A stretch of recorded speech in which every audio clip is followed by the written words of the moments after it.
بسم اللہ الرحمن الرحیم۔ السلام علیکم ورحمۃ اللہ وبرکاتہ۔ عزیز طلباء کرام، امید ہے آپ خیریت سے ہوں گے۔ بسم اللہ الرحمن الرحیم۔ بدایت المجتہد و نہایت المقتصد کا سبق نمبر 22 آج ہم زیر بحث لے کر آئیں گے۔ آج کے سبق کا عنوان کتاب النکاح باب الثانی الرکن الثانی کی جو بحث شروع کی ہوئی ہے، جو مسائل چل رہے ہیں، اس میں سے آگے ہم جو مسئلہ ہے اس کے بارے میں گفتگو کریں گے، اور اس کا عنوان ہم نے حصہ سوم یعنی 2 اسباق ہم پہلے پڑھ چکے اس مسئلہ میں، اور تیسرا مسئلہ جو تیسرا حصہ ہے وہ آج ہم پڑھیں گے انشاءاللہ۔ آج کا سبق شروع کرنے سے قبل گزشتہ سبق کا خلاصہ دہرا لیتے ہیں۔ گزشتہ سبق میں ہم نے جو چیزیں پڑھی مختصراً ان کا خلاصہ کچھ یوں ہے کہ گزشتہ سبق میں ہم نے کتاب النکاح الباب الثانی الرکن الثانی سے الفصل الاول کی تفصیل میں سے درجہ ولایت میں اختلاف کے متعلق جو اقوال ہیں امام مغیرہ رحمہ اللہ کے، امام قاسم رحمہ اللہ کے، امام ماجشون رحمہ اللہ، جو ان کے مختلف اقوال ہیں ان کے متعلق جاننے کی کوشش کی، اور پھر اس کے بعد جو امام ابن رشد رحمہ اللہ نے 3 مشہور مسائل ذکر کیے ہیں کہ یہ 3 مشہور مسئلے ہیں ولایت کے حوالے سے۔ ان میں سے جو پہلا مسئلہ کہ اقرب ولی جو سب سے قریب ترین ولی ہے اس کی موجودگی میں جو ابعد ولی ہے اس کے نکاح کا کیا حکم ہوگا، اس کے حوالے سے ہم نے گزشتہ سبق میں جاننے کی کوشش کی، اور آج کا سبق جو ہے وہ بھی ہمارا ولایت کے حوالے سے اور الموضوع الثالث کی تفصیل میں سے ہی ہے، اس لیے ہم اس کو حصہ سوم ہی سمجھیں گے۔ اور آج کے سبق میں ہم باب الثانی الرکن الثانی الفصل الاول کی تفصیل سے درجہ ولایت میں جو اختلاف کے متعلق اقوال ہے، یعنی جو 3 مشہور مسائل امام صاحب نے ذکر کیے ہیں انہی میں سے آگے پڑھیں گے۔ اور آج کا جو سبق ہم پڑھیں گے اس کا عنوان یعنی جو مسائل ہم 2 پڑھیں گے وہ یہ ہوں گے: نمبر 1، درجہ ولایت میں اگر قریبی ولی غائب ہو جائے تو کیا دور کے ولی کو یا سلطان کو ولایت منتقل ہو سکتی ہے یا نہیں، اور دوسرا مسئلہ سبق کے اعتبار سے دوسرا لیکن ترتیب کے اعتبار سے تیسرا مسئلہ وہ یہ ہے کہ کمواری بیٹی کا باپ غائب ہو جائے تو کیا ولایت منتقل ہوگی یا نہیں۔ اس کے حوالے سے آج ہم انشاءاللہ العزیز سمجھنے کی اور جاننے کی کوشش کریں گے۔ سب سے پہلے الرکن الثانی کو دیکھ لیتے ہیں، یہ شروط العقد کے حوالے سے ہے۔ فی شروط العقد یعنی جو نکاح کی شرطیں ہیں ان میں سے، اور نکاح کی شروط میں سے جو چیزیں ہیں امام صاحب نے ان کو 3 فصول میں تقسیم کیا۔ فصل اول اولیاء کے حوالے سے، دوسری فصل گواہان کے حوالے سے، تیسری فصل مہر کے حوالے سے۔ ہمارا موضوع اور محور گفتگو جو ہے وہ اولیاء کے حوالے سے ہے، اور فصل اول کا امام صاحب نے تعارف کچھ یوں کروایا کہ والنظر فی الاولیاء فی مواضع 4، یہ 4 الگ الگ مسائل میں تقسیم کر کے ہم اس پہ گفتگو کریں گے، جن میں سے پہلا مسئلہ ولایت کی شروط صحت یعنی صحت نکاح کی شرط میں سے ولایت ہے یا نہیں۔ دوسرا جو مسئلہ تھا وہ ولی کے اوصاف واجبہ اور اوصاف سالبہ، یہ ہم نے جاننے کی کوشش کی۔ الثالث فی اصناف الاولیاء و ترتیبہم فی الولایہ، کہ تیسرا جو مسئلہ ہے وہ اولیاء کی اقسام اور ان کی ترتیب کے حوالے سے ہے، اور یہی ہم پڑھ رہے ہیں، اور اس کا آج ہم حصہ سوم جو ہے وہ زیر بحث لے کر آئیں گے۔ اور چوتھا مسئلہ جو ہے وہ اولیاء کی مخالفت کے حوالے سے، فی عدل الاولیاء یعنی اولیاء اگر وہ نکاح سے روک دیں تو اس کا کیا حکم، وہ چیزیں اس مسئلہ میں رابع میں زیر بحث لائی جائیں گی۔ اب ہم اپنا آج کا سبق دیکھتے ہیں۔ جی ہمارا پہلا مسئلہ یہ ہے اگر قریبی ولی غائب ہو جائے تو کیا دور کے ولی کو یا سلطان کو ولایت منتقل ہوتی ہے یا نہیں۔ الموضوع الثالث فی اصناف الاولیاء و ترتیبہم فی الولایہ، تو امام صاحب اس میں جو پیچھے گفتگو مسلسل چلتی رہی جو ہم نے گزشتہ اسباق میں پڑھی، امام صاحب آگے لکھتے ہیں وَيَتَعَلَّقُ بِالتَّرْتِيبِ 3 مسائل مشہورہ، یہ ترتیب چل رہی ہے اسی کے متعلقہ بالترتیب تین مشہور مسئلے ہیں، ان میں سے پہلا جو ہم گزشتہ سبق میں پڑھ چکے کہ اذا زوج الابعد مع حضور الاقرب، والثانیہ دوسرا مسئلہ اذا غاب الاقرب هل تنتقل الولایت الى الابعد او الى السلطان۔ تو آج کے سبق میں ہم یہ دوسرا مسئلہ پڑھیں گے کہ جب قریبی جو ولی ہے وہ غائب ہے، موجود نہیں ہے، تو کیا آیا ولایت منتقل ہوگی دور والے ولی کی طرف، او الی السلطان یا بادشاہ کی طرف ولایت منتقل ہوگی یا نہیں ہوگی۔ اور تیسرا مسئلہ اذا غاب الابو عن ابنته البکر هل تنتقل الولایت او لا تنتقل۔ تو اب ہم دوسرا مسئلہ شروع کرتے ہیں کہ وَأَمَّا الْمَسْأَلَةُ الثَّانِيَةُ، جہاں تک دوسرے مسئلے کی بات ہے، فَإِنَّ مَالِكًا يَقُولُ، اب دوسرا مسئلہ کون سا ہے؟ وہی ہے اذا غاب الاقرب هل تنتقل الولایت الى الابعد او الى السلطان، جب قریبی جو رشتہ دار ہے، جو قریبی ولی ہے وہ موجود نہ ہو تو ولایت دور والے ولی کی طرف منتقل ہوگی یا بادشاہ یعنی سلطان کی طرف منتقل ہوگی۔ تو فإن مالکا یقول، امام مالک رحمہ اللہ جو ہیں ان کا یہ قول ہے کہ اذا غاب الولی، جب ولی غائب ہو جائے، الاقرب قریبی، انتقلت الولایت الى الابعد، تو ولایت جو ہے وہ منتقل ہو جاتی ہے دور والے ولی کی طرف۔ وقال الشافعی، اور امام شافعی رحمہ اللہ جو ہیں ان کا کہنا یہ ہے کہ تنتقل الی السلطان، ولایت دور والے ولی کی بجائے بادشاہ یعنی سلطان کی طرف منتقل ہو جاتی ہے۔ وسبب اختلافہم، اور سبب اختلاف یہ ہے کہ حل الغیبۃ فی ذالک بمنزلۃ الموت ام لا، کیا آیا اس مسئلے میں جو غائب ہونا ہے یعنی موجود نہ ہونا ہے، غیر حاضر ہونا ہے، وہ موت کے قائم مقام ہوگا یا ویسے ہی اس کو غیر حاضری یعنی اس کی مطلب غیر موجودگی ہی سمجھا جائے گا۔ وذالک، اور یہ انہ لا خلاف عندہم، کوئی اختلاف نہیں ہے ان کے نزدیک، فی انتقالہا، اس کے منتقل ہونے کے بارے میں، فی الموتی، جب وہ ولی فوت ہو جائے، جب ولی فوت ہو جائے تو پھر امام مالک اور امام شافعی رحمہ اللہ دونوں کے نزدیک ولایت جو ہے وہ دور والے ولی کی طرف منتقل ہو جاتی ہے۔ اگر بندہ موجود نہیں ہے تو پھر امام مالک رحمہ اللہ کہہ رہے ہیں کہ وہ موجود نہیں، تو اس کا حق اگلے بندے کو یعنی جو دور کا ولی ہے اس کو مل جائے گا۔ جبکہ امام شافعی رحمہ اللہ جو ہیں ان کی دلیل یہ ہے کہ وہ حق دور کے ولی کو نہیں ملے گا بلکہ وہ سلطان کو مل جائے گا۔ اور امام شافعی رحمہ اللہ نے اپنی دلیل میں رسول اللہ صلی اللہ علیہ وسلم کی وہ روایت پیش کی جو مسند احمد میں آتی ہے کہ فَإِنِ اشْتَجَرُوا فَالسُّلْطَانُ وَلِيٌّ مَّن لَّا وَلِيَّ لَهُ۔ تو امام شافعی رحمہ اللہ کا یہ موقف اور یہ دلیل ہے، جبکہ امام مالک رحمہ اللہ جو ہیں وہ یہی کہتے ہیں کہ وہ دور والے ولی کو یہ ولایت کا درجہ مل جائے گا۔ اور اگر ہم بات یہاں پہ جمہور کی کریں تو وہ یہ کہتے ہیں، جمہور کا موقف یہ ہے کہ جب تک اولیاء موجود ہوں گے تو پھر یہ اولیاء کو ہی منتقل ہوگی،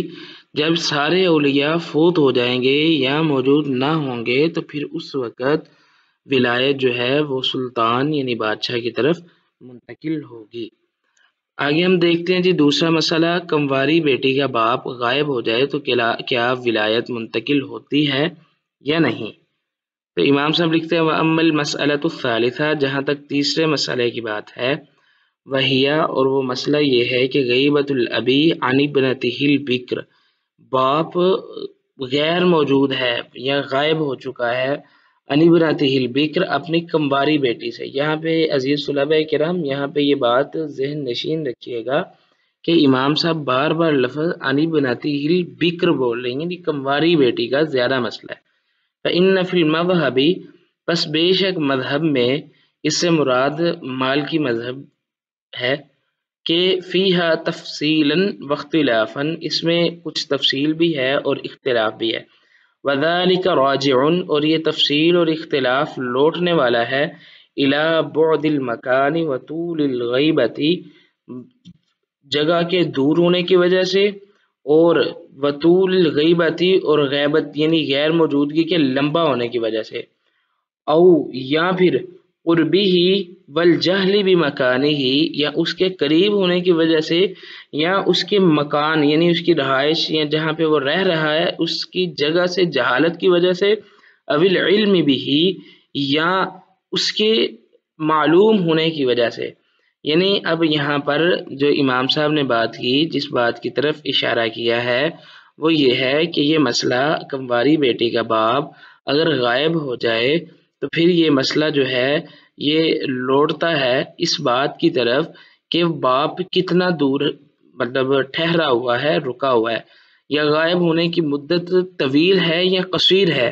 یا باپ کا ٹھکانہ معلوم ہے یا نامعلوم ہے۔ یعنی اس میں جو چیزیں ڈسکس ہوں گی وہ یہ ہے کہ باپ کتنی دور مقیم ہے، یعنی ایک جس جگہ پہ بیٹی ہے اس سے باپ کتنا دور ہے، دوسرے نمبر پر باپ کب سے غائب ہے، 1-2 دن سے، مہینے سے، 2 مہینے سے، سال، 2 سال، 4 سال، یا کتنی دیر سے غائب ہے، اور تیسرے نمبر پر باپ قریب ہے یا دور ہے، یعنی اس کا ٹھکانہ قریب ہے یا دور ہے، اس کے علم ہونے کی وجہ سے، یعنی یہ ساری چیزیں دیکھ کے پھر اس مسئلے کا فتویٰ لگایا جا سکتا ہے۔ اور آگے امام صاحب لکھتے ہیں وحاجت البنت الی النکاح، اور جب یہ چیزیں دیکھیں گے تو ساتھ ساتھ بچی کی نکاح کی ضرورت کو بھی دیکھیں گے،